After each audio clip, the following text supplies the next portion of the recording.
간절히 축복합니다.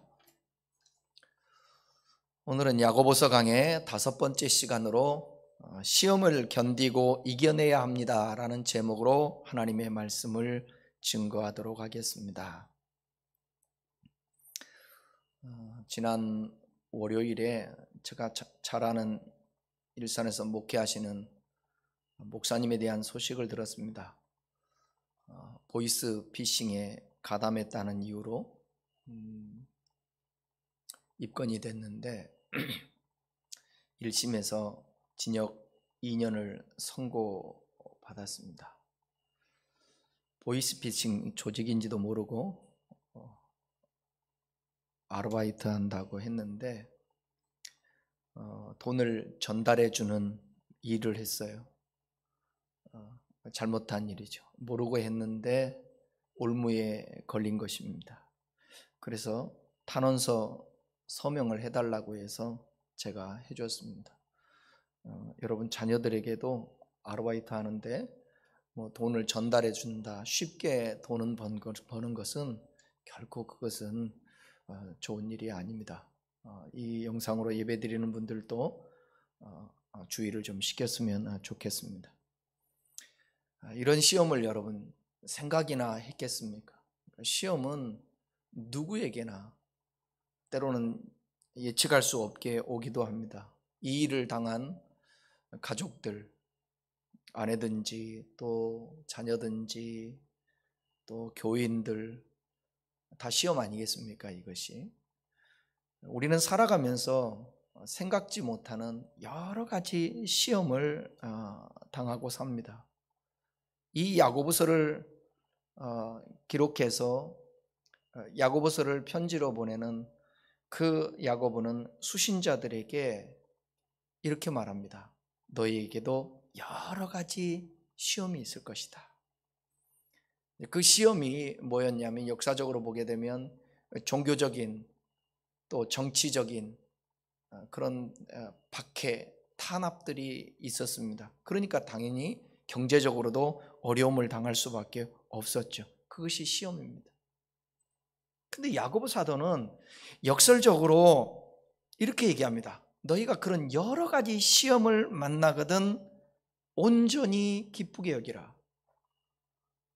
그러니까 두 번째 시간에 시험을 당하고 있는 그 설교에서 충분히 설명을 해드렸잖아요.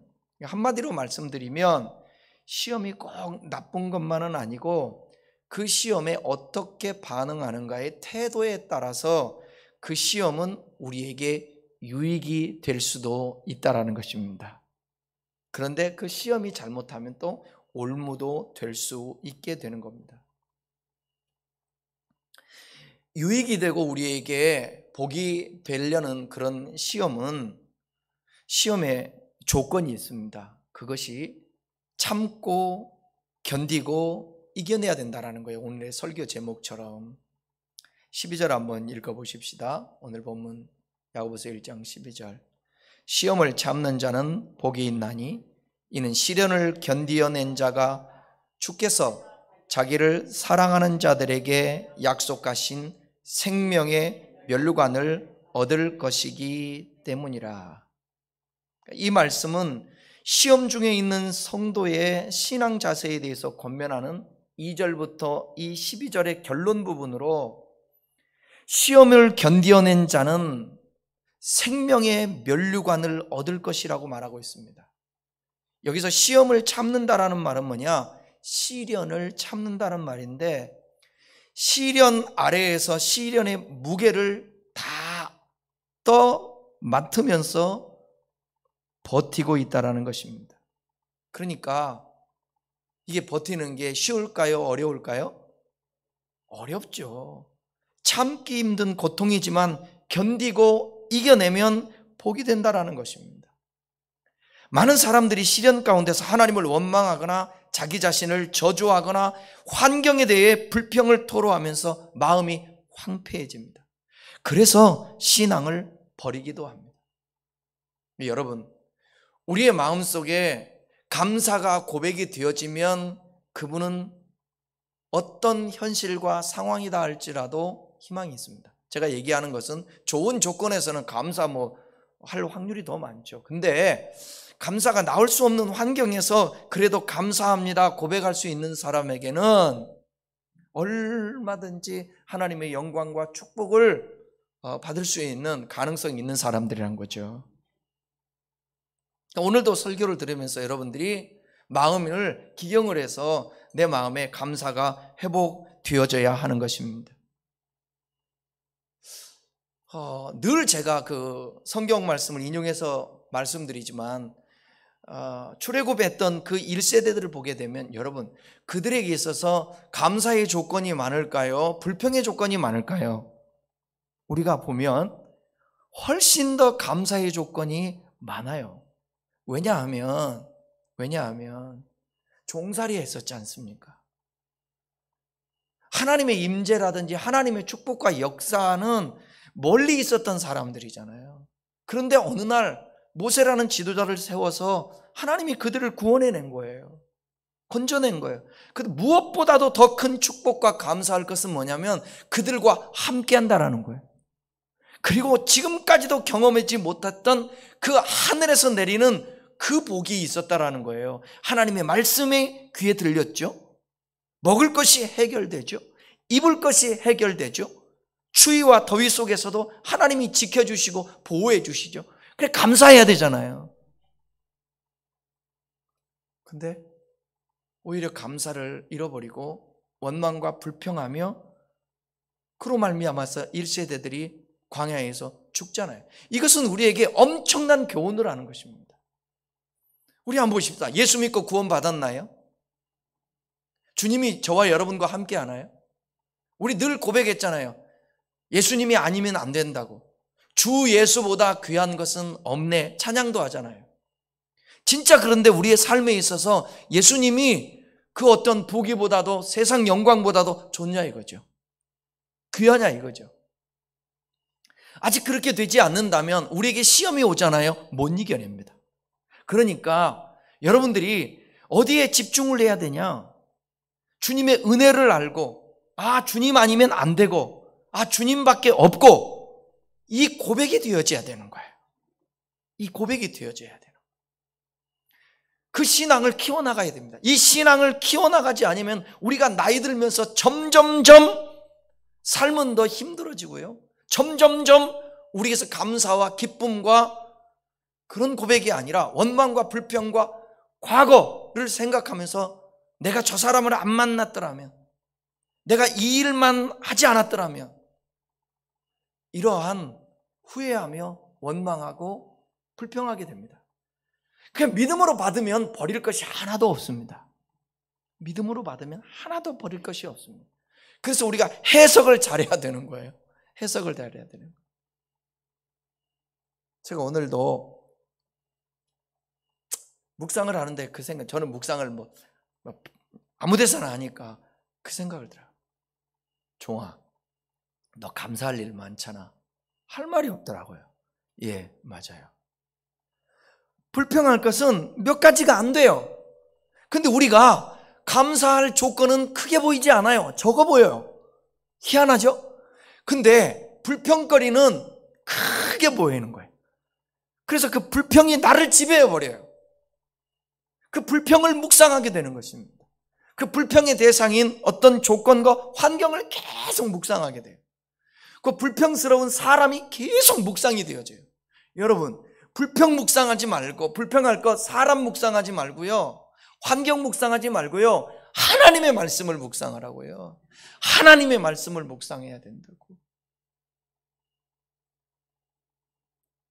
하나님의 복을 받을 자들은 시련 가운데서도요, 하나님을 원망하지 않고 하나님의 섭리를 인정하는 자세로 자기의 믿음을 끝까지 지켜나갑니다. 그런 여러분 될 수 있기를 축원합니다.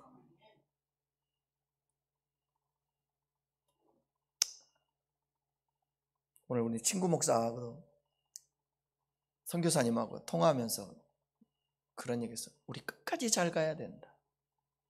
사역보다 더 중요한 것은 주님과의 관계다. 내가 선한 싸움 싸우고 달려갈 길을 마치고 믿음을 지켰으니 이후는 나를 위하여 의의 면류관이 예비되었도다. 아멘. 이 땅에서도 얻는 면류관만 해도 어마어마한 것인데 그것은 한시적 아닙니까? 들어있는 풀의 꽃만 못하잖아요.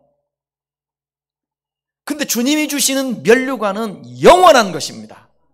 이따가도 말씀드리겠지만, 구약 성경에 등장하는 사람들 중에 욥, 요셉, 다니엘, 그들이 보여줬던 게 뭐냐?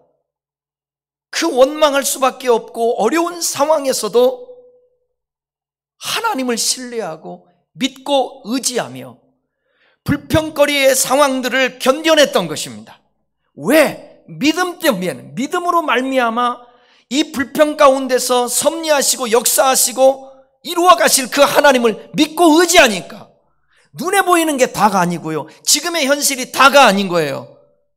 믿음으로 살아야 감사가 나오고, 믿음으로 살아야 오늘 여러분이 힘든 질병의 문제, 물질의 문제, 환경과 사람의 문제들 극복하고 이겨낼 수 있게 되는 것입니다. 왜냐하면 하나님은 죽은 자의 하나님이 아니라 산 자의 하나님이라서 오늘도 살아서 역사하시는 하나님이시거든요. 본문 보시면 시험을 참고 견디고 이기는 자들에게 어떤 복을 주시냐면 바로 생명의 면류관에 복을 주신다라는 것입니다. 자, 야고보서 1장 11절 한번 먼저 읽어보고 설명해 드릴게요. 해가 돋고 뜨거운 바람이 불어 풀을 말리면 꽃이 떨어져 그 모양의 아름다움이 없어지나니 부한 자도 그 행하는 일에 이와 같이 쇠잔하리라. 생명의 면류관이란, 우리 12절에서 읽었던 생명의 이 면류관이란 11절에서 말씀하신 없어진다라는 뜻과 그 다음에 쇠잔한다, 이 표현과요 반대의 개념을 말하는 것입니다. 그러니까 주님이 시험을 참으면 우리에게 생명의 면류관을 준다라는 거예요. 그 생명의 면류관은 아까도 말씀드린 것처럼 영원한 거예요. 없어지지 않아요. 쇠잔하지 않아요. 그런데 우리는 없어지고 쇠잔할 것, 거기에 목숨을 걸고 그거에 울고불고 하거든요. 예, 연약한 인생이라 그럴 수밖에 없죠. 그러나 이것이 죽을 때까지 지속되면 안 되고, 신앙도 잘하면서 하나님을 경험함으로 말미암아 없어지는 것, 쇠잔해지는 것, 우리 이런 말씀을 통하여서 여러분, 그것은 영원하지 않으니까 영원한 생명의 면류관에 초점을 두는 것입니다. 그러면서 오늘을 견뎌낼 수 있다라는 거예요. 당시 면류관은요, 왕의 지위에 있는 사람이나 운동장에서 경기하면서 승리한 자가 머리에 쓰는 월계관을 말합니다. 그러니까 로마 제국 당시에 월계수 모양의 황금 면류관은 왕이 있었어요. 근데 푸른 월계수관, 나무로 된 나뭇잎, 그것은 경주 승리자들은 모든 사람들로부터 영광과 흠모의 대상이 되었습니다. 그런 것처럼 하나님께 인정받는 성도들은 하늘에서 그와 같은 영광을 받을 것이라는 그런 말씀이에요. 오늘 생명은 유한한 목숨이 아닌 영원히 지속될 하나님의 하늘에 지금도 우리가 누리고 있는 영생을 가리키고 있습니다. 그러니까 주 예수 내 마음에 들어와 계신 후 변하여 새 사람 됐잖아요. 새 사람 된 우리들은 신분도 바뀌고 하나님의 사람인데, 근데 육의 옷을 입었기 때문에, 그리고 땅을 밟고 살기 때문에 여전히 세상 가운데 우리가 살고 있지만, 그래서 하늘에 앉아서 이 땅을 산다라는 그 믿음 가지고 우리의 의식을 바꿔, 생각을 바꿔, 가치관을 바꿔, 세계관을 바꿔 오늘 이 땅에서 살아가야 되는 거예요. 그러니까 말씀으로 살아내는 거예요. 시험을 통해 참된 신앙인으로 입증된 자들에게 주시는 것이 바로 생명의 면류관. 이것을 옛날 성경, 지금은 개정성경 우리가 본데 개혁성경에서는 나는 그 개정성이 입에 더 붙더라고요. 뭐라고 했냐면 개역성경에서는 옳다 인정함을 받은 자들로 번역했어요. 하나님이 너 옳다 인정해 주는 거예요. 용광로에 들어가는 재련의 과정을 통해서 금과 은등과 같은 금속의 진위가 가려지는 것을 의미합니다. 은을 축출해내고 금을 축출해내면 재련을 해야 되잖아요. 믿음도 시련이라는 거예요. 믿음도 시련이 있다라는 거예요. 믿음의 시련을 통해서 자신의 신앙이 참되다라는 것을 입증해야 된다라는 거예요. 어쩌면 그러면 저와 여러분들에게 면류관을 주기 위한 그 과정 속에서 지금 믿음의 경주를 하고 있는데, 이 믿음의 경주 가운데 여러분들의 믿음을 시련하고 있는 거예요. 그 시련은 왜? 우리가 진짜인가 가짜인가 입증하기 위해서 그런 겁니다.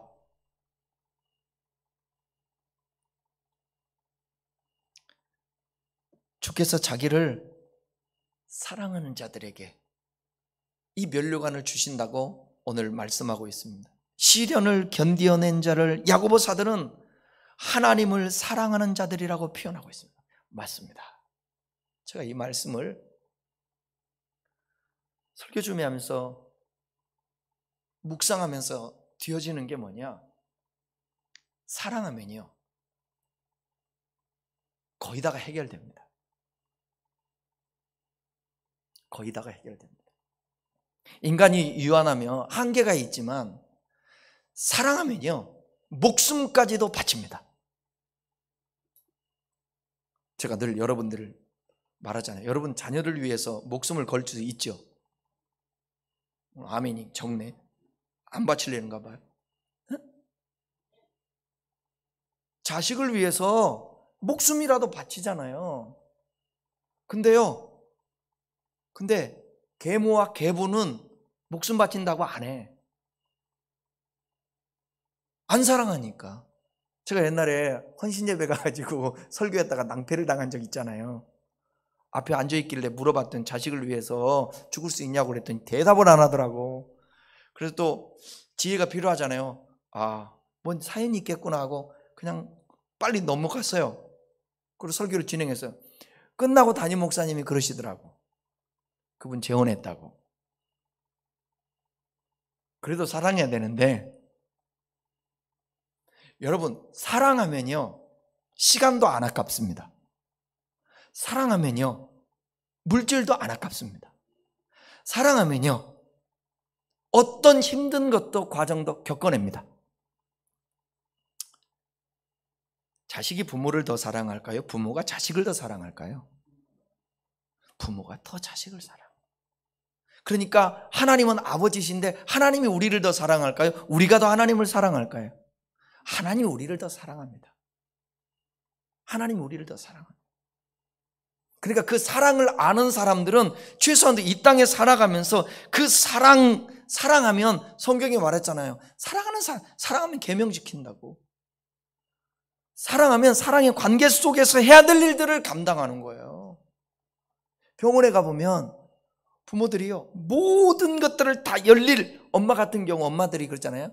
아빠는 가서 일해서 돈 벌어야 또 병원비 되니까, 엄마 같은 경우는 병원에 그냥 짐 다 싸들고 옛날 보게 되면 김치까지 싸들고 와서 그분들은 아예 병원에서 생활을 하는 거예요.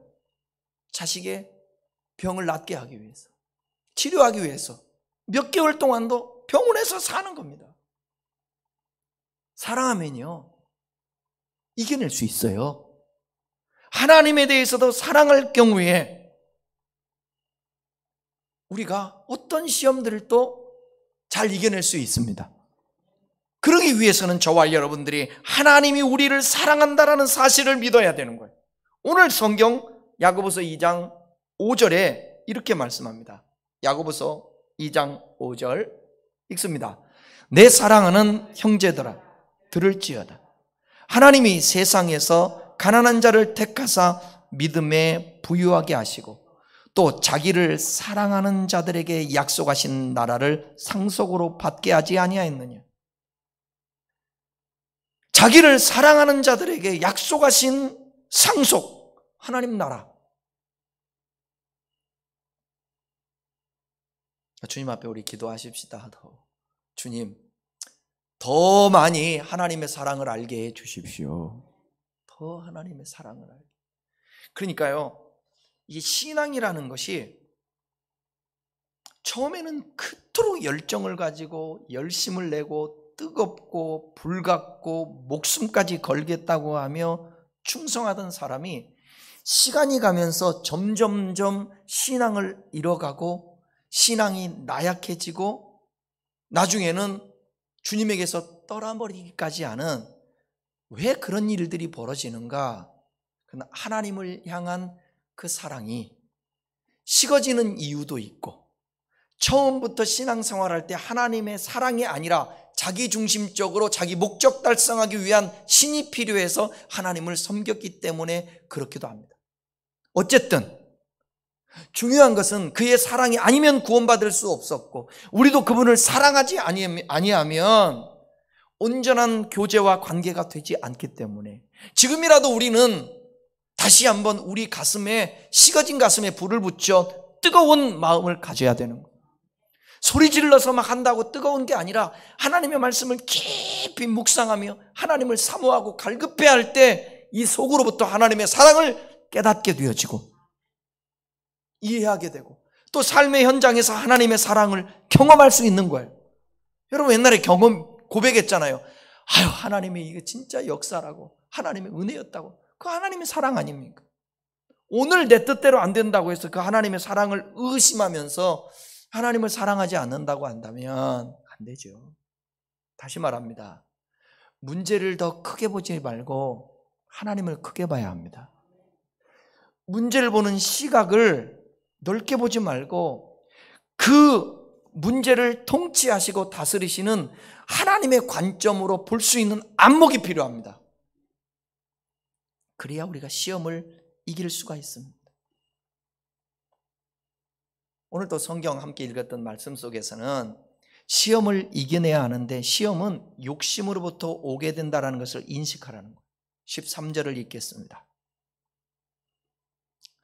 사람이 시험을 받을 때에 내가 하나님께 시험을 받는다 하지 말지니 하나님은 악에게 시험을 받지도 아니하시고 친히 아무도 시험하지 아니하시느니라. 오직 각 사람이 시험을 받는 것은 자기 욕심에 끌려 미혹됨이니 욕심이 잉태한 즉 죄를 낳고 죄가 장성한 즉 사망을 낳느니라. 아멘. 2절에서 12절에서는 시험을 당할 때 성도가 취해야 할 신앙 자세에서 언급했다고 한다면 이 13절부터 15절까지는 시험에 빠지게 하는 원인이 뭐냐? 유혹이라는 것입니다. 유혹이 시험에 빠지게 한다는 거예요. 이 유혹은 원천은 욕심인데 이 욕심을 경계해야 시험을 이길 수 있다는 것입니다. 2절과 12절에서 시험이 시련이라는 의미로 쓰이고 있지만 2절과 여러 가지 시험을 만나거든 시련이에요. 그 다음에 12절에서 시험을 참는 자는 복이 있다. 이때 시험 같아요. 의미가 같아요. 근데 13절과 14절에서 시험은 죄를 짓도록 유도하는 유혹이라는 의미로 사용됐습니다. 그러니까 시련이라는 페이라스모스가 하나님이 그의 백성을 연단하기 위한 시험이라는 의미라면 그게 2절과 12절의 시험. 그런데 이 13절 이하에서 말씀하고 있는 시험은 헬라어로 페이라조라는 단어인데 이것은 인간의 욕심으로 죄를 지으려 하는 유혹이라는 거예요. 이걸 템프테이션이라고 그러죠. 그러니까 하나님은 여러분 그런 면에서 우리를 유혹하려고 하는 그런 시험은 하시지도 않고요. 시험은 받지도 않으십니다. 구약성경에 보게 되면 하나님께서 인간을 직접 시험하신다고 하는 언급들이 자주 나오죠. 실질적으로 하나님이 시험, 누구요? 아브라함. 또 누구요? 같은 시대의 사람이었던 욥과 아브라함은 같은 시대의 사람이에요. 근데 이러한 시험들은 하나님께서 그 백성의 믿음의 성숙을 위해서 테스트하는 성격의 시험일 뿐 그들을 죄에 빠지게 하는 유혹으로서의 시험은 아니라는 거예요. 죄에 빠지게 하는 시험은 누구로부터 오느냐? 마귀예요, 마귀. 죄의 본성을 가진 인간 자신이에요, 자신. 그럼에도 인간은 종종 자신에게 발생한 이 시험의 책임을 하나님께 돌리고 자신의 책임을 회피하라고 합니다. 잠언 19장 3절입니다. 사람이 미련함으로 자기 길을 굽게 하고 마음으로 여호와를 원망하느니라. 이게 사람이에요. 인간들에게 닥쳐오는 죄의 유혹들의 배후에 하나님이 계신다라는 그런 생각을 근본적으로 거부하는 것입니다. 하나님으로부터 시험이 오는 게 아니에요. 우리 유혹이 오는 게 아니란 말이에요. 야고보 사도는 시험받는 자는 그 누구도 하나님으로부터 죄를 짓도록 유혹을 받았다고 말하지 말라는 거예요. 성경은 말합니다. 14절에서 말씀하신 것처럼 시험의 출처가 하나님이 아닌 사단일 뿐만 아니라 우리 안에 있는 욕심이라는 거예요. 욕심이라는 의미는 어떤 특정한 대상에 대해서 갖게 되는 갈망, 열망, 그런 뜻을 갖고 있는데 하나님의 뜻을 행하기 싫어하고요, 죄악된 자아만을 충족하기 좋아하는 것을 의미합니다. 그 욕심 때문에 미혹을 받는 거예요. 욕심 때문에. 우리 살아가면서 욕심 부리지 않고 내려놓으면 시험에 빠지지 않습니다. 사단은 언제나 우리 안에 있는 자아를 발동시킵니다. 그 욕심, 그 자기 마음을 채우고 싶은 거예요. 거기로부터 시기가 나옵니다. 그 욕심 때문에 가만히 묵상해 보면 불평도 나옵니다. 남 탓도 합니다. 죄들이 되게 이 욕심으로부터 나와요. 그 욕심을 빼야 되거든요. 욕심이 여전히 있다라는 것은 뭐냐면 아직도 예수 믿는데도 불구하고 주인이 나라는 거예요. 근데 저와 여러분들의 주인은 누구예요? 주님입니다. 그래서 주 예수 그리스도 고백하잖아요. 주되심을 고백하지 않습니까? 그 욕심 때문에 미혹이 되는데, 미혹이라는 단어는 델라조라는 단어인데 이거는 미끼로 꿰다, 그 다음에 미끼로 잡다, 그런 뜻이에요. 아첨으로 미혹을 시키다, 유혹하여 속이다. 그러니까요, 낚시를 하거나 사냥해서 물고기라든지 사냥감을 낚시바늘이나 덫을 사용해 가지고 현혹시켜 걸리게 하듯이 사람으로 하여금 욕심의 유혹에 걸리도록 속이는 것을 의미합니다. 여러분, 사람은요, 짐승을 잡을 때에도 덫을 놓는데 너무나도 잘 잡는 이 전문가들은 길을 압니다. 짐승이 다니는 길을 알아요. 그래서 길에다가 놓아요. 친구들하고 어렸을 때 초등학교 6학년이나 중학교 1학년으로 제가 기억하는 것 같아요. 산이 있었는데 우리 외갓집 산이었어요. 외갓집 산에 어렸을 때 꿩 잡는다고, 토끼 잡는다고 그 산에 눈 와가지고 갔는데, 토끼와 뭐 짐승들을 몰 때 밑에서 위로 몰아요? 위에서 밑으로 몰할까요? 제가 아는 상식으로는 어렸을 때 기억이 위에서 밑으로 몰아요. 위로 몰면 우리들이 따라갈 수 있겠어요? 못 따라가죠. 밑으로 몰아야 내려가다가 넘어지기도 하고 굴르기도 하고 그러잖아요. 근데 토끼가 우리를 잡고 꿩이 우리를 잡지 못 잡았어요. 못 잡고 털레 친구들하고 내려오는데 갑자기 뭔 물체가 보이는 거예요. 봤더니 뭐냐, 올무에 노루가 잡힌 거예요. 노루가 잡혀서 꽁꽁 얼어 있는 겁니다. 누가 낫지? 친구들하고 합의를 봤어요. 그냥 갈까 가지고 갈까? 그냥 갈까 가지고 갈까? 누가 가지고 갔는지 모르지만 어쨌든 합의를 봐서 가지고 갔어요. 친구 집에 가지고 가서 그랬더니 친구 아버지가 좋아하더라고. 그때 제가 처음으로 노루고기를 먹어봤어요. 냄새가 너무 많이 나요. 노루고기가. 또 어른들은 맛있게 또 드시더라고. 근데 이 길목을 안 와봐요. 덫을 딱 놓아요. 지나가다가 목에 걸려서 바로. 사단이는 우리를 너무너무 잘 알아요. 그래서 욕심이라는 있잖아요. 그 욕심이라는 덫으로 딱 놓는다고요. 저와 여러분이 욕심만 버려도 시험에 걸려 유혹받아 넘어질 일이 없어요. 그러니까 작은 것에서부터 훈련해야 돼요. 자꾸 내 것 하지 말고, 네? 항상 먼저 양보할 줄 알고 희생할 줄 알고 적은 것에서부터 훈련을 해야 된다.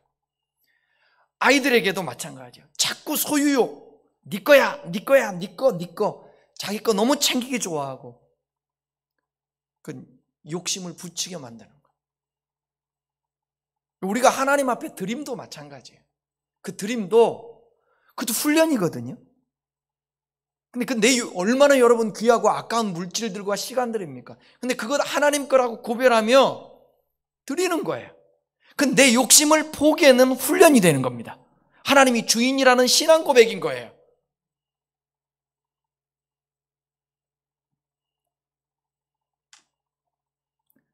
욕심이 갖는 치명적인 결과가 뭐라고 성경은 말하고 있어요? 욕심이 갖는 치명적인 결과는 사망입니다. 사망. 야고보는 인간 내부에서 나오는 악의 진행 과정을, 인간의 생물학적 변화 과정을 나타내는 단어를 사용해서 아주 실감나게 보여주고 있어요. 그것은 뭐냐? 잉태와 출산. 잉태한 즉 낳고 그러잖아요. 그 다음에 장성과 죽음. 생물학적 변화의 과정을 표현하잖아요. 잉태라는 것은 뭐냐면 마치 여자가 은밀하게 아이를 가지듯이 마음의 욕심의 씨가 뿌려진다는 것을 의미하고요. 이 욕심이 그 사람의 마음을 사로잡고 여기서 점령하고 있게 되면 욕심의 눈이 멀어서 미혹된 인간의 내면에 이 욕심은 그로 말미암아서 뭐냐? 죄를 낳게 된다는 거예요. 이 욕심이 이 속에서 자리 잡고 있다가 죄를 낳게 되는 것이에요. 다시 말해서 욕심이 죄를 잉태하고 죄를 낳게 된다. 여기서 죄라는 것은 태아로 의인화하고 있잖아요. 잉태라는 단어를 쓰는 거 보면. 그러니까 이때까지만 해도 죄는 갓난아이처럼 힘을 발휘하지를 못합니다. 그런데 이 죄를 방치해두면, 여전히 간직하고 키우게 되면 그럼 뭐냐? 장성하게 되는데, 여기 장성이라는 단어가 뭐냐면 아포텔레오라는 단어인데 완성하다, 그 다음에 다 끝내다, 그런 의미예요. 그러니까 완전히 자란 죄가 도달하는 최종 목표는 뭐라는 거예요? 사망이라는 거예요. 최종 목표가, 욕심의 최종 목표가 뭐냐? 사망이에요. 그걸 누가 부추긴다고요? 사단이가 부추기고요. 우리의 죄성이 이 속에서 만들어낸다라는 것입니다. 사망은 바로 영적인 죽음을 얘기하고요. 그것을 성경 계시록 20장에서는 뭐냐? 최후 심판 때의 둘째 사망이라고 얘기해요. 영적 죽음이죠. 또 하나님과의 영원한 분리를 말하는 것입니다. 그러니까 욕심에서 비롯된 죄의 최종 결과인 사망은 12절에서 면류관을 주는데 무슨 면류관이라고 그랬죠? 생명의 면류관이라고 그랬어요. 그러니까 반대잖아요. 사망과 생명의 면류관, 반대 개념이에요. 시험을 참으면 우리에게 이 생명의 면류관을 주지만 시험에 빠지면 사망을 낳게 되는 거예요. 16절을 한번 읽어보겠습니다. 1장 16절. 내 사랑하는 형제들아, 속지 말. 야고보 사도는 흩어져 있는 당시에 그리스도인들을 향하여서 여러분 사랑하는 형제라고 애틋하게 지금 말하는 거예요. 내가 말한다. 너희 속지 말라. 이 표현은 은유적인 것인데 잘못에 빠지게 되다. 옆길로 빗나가게 되다. 특별히 오늘 본문에서는 뭐냐? 미혹당하지 말라 그런 뜻이에요. 인간을 시험하는 장본인이 하나님이라는 잘못된 그런 생각과 욕망에 따른 삶이 가져다 주는 그런 일시적 기쁨이나 만족에 미혹당해서는 안 된다라는 거예요. 절대로 여러분 꼭 기억하세요. 여러분도 속지 마세요. 하나님은 여러분을 넘어지게 시험하지 않습니다. 하나님이 하시는 시험은 우리를 온전케 하시고 면류관을 주시고 복 주시기 위하는 것입니다. 속지 마십시오. 17절 18절 읽겠습니다. 온갖 좋은 은사와 온전한 선물이 다 위로부터 빛들의 아버지께로부터 내려오나니 그는 변함도 없으시고 회전하는 그림자도 없으시니라. 그가 그 피조물 중에 우리로 한 첫 열매가 되게 하시려고 자기의 뜻을 따라 진리의 말씀으로 우리를 낳으셨느니라. 17절에 갑자기 문맥이 좀 이렇게 바뀐 것처럼 보이잖아요.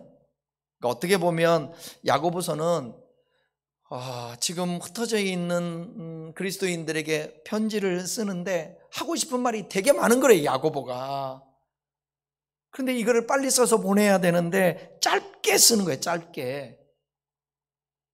신약의 잠언집처럼 논리적 연계가 없는 좋은 격언들을 모아놓은 경험집처럼 우리가 이게 보기도 하는데 아닙니다.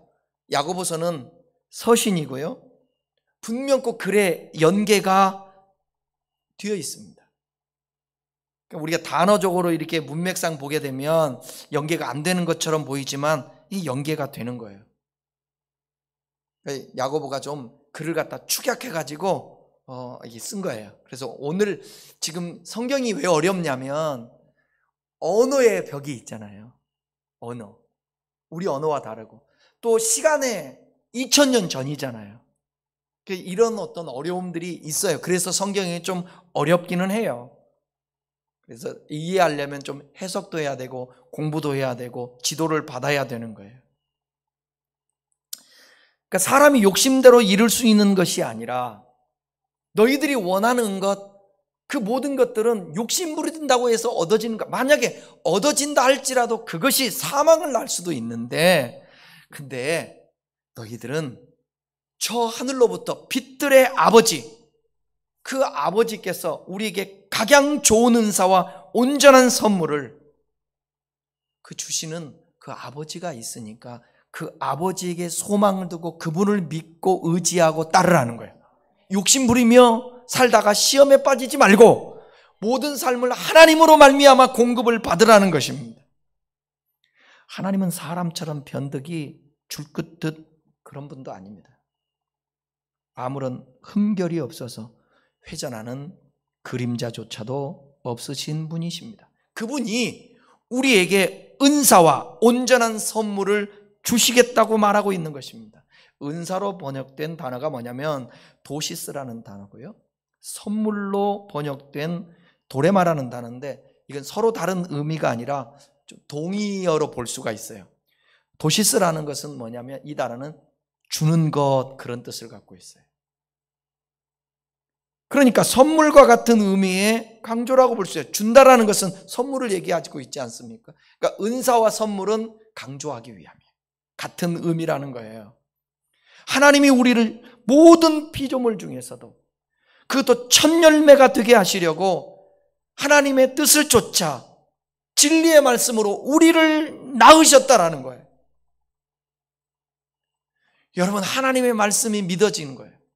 하나님의 말씀, 예수 그리스도가 우리의 구주고 내가 죄인이고 그분을 믿어야만이 구원을 얻을 수 있다라는 그 사실, 하나님이 우리의 통치 주권자라는 그 사실, 하나님의 말씀을 믿음으로 말미암아서 우리가 거듭나고 하나님의 자녀가 된 거예요. 말씀으로 우리를 낳게 된 것입니다.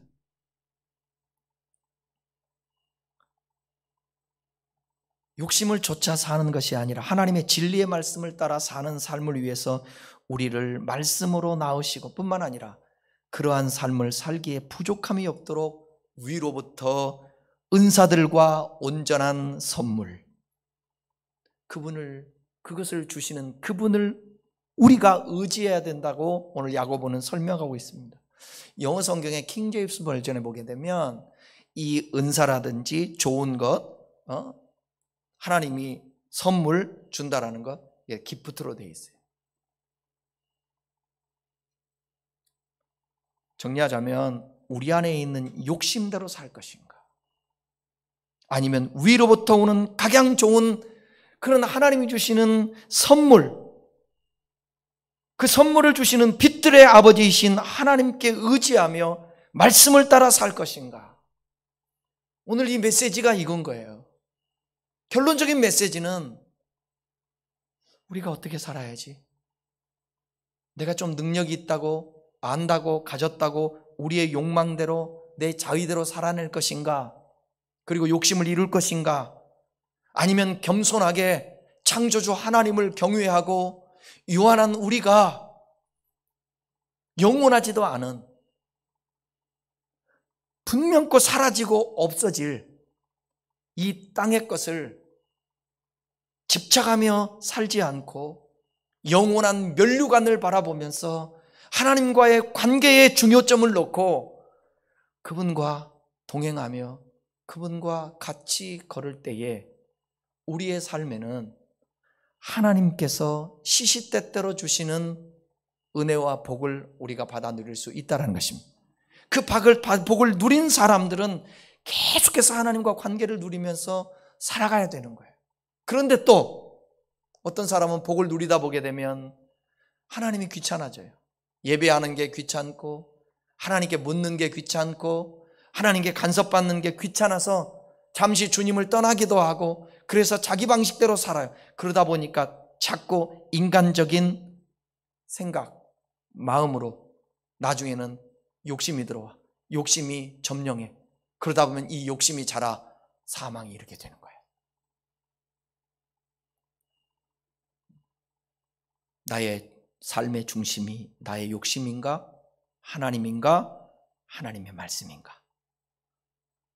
시험은 자기가 주인 되어 살려는 데서 옵니다. 시험으로 인하여 하나님 탓하거나 원망하지 말고 시험을 그대로 받아들이며 하나님께 시험을 이길 힘을 달라고 기도하고 믿음으로 바라보면서 이 시험을 견디고 이겨내는 우리 교우 여러분들 될 수 있기를 주님의 이름으로 축원합니다. 기도하겠습니다.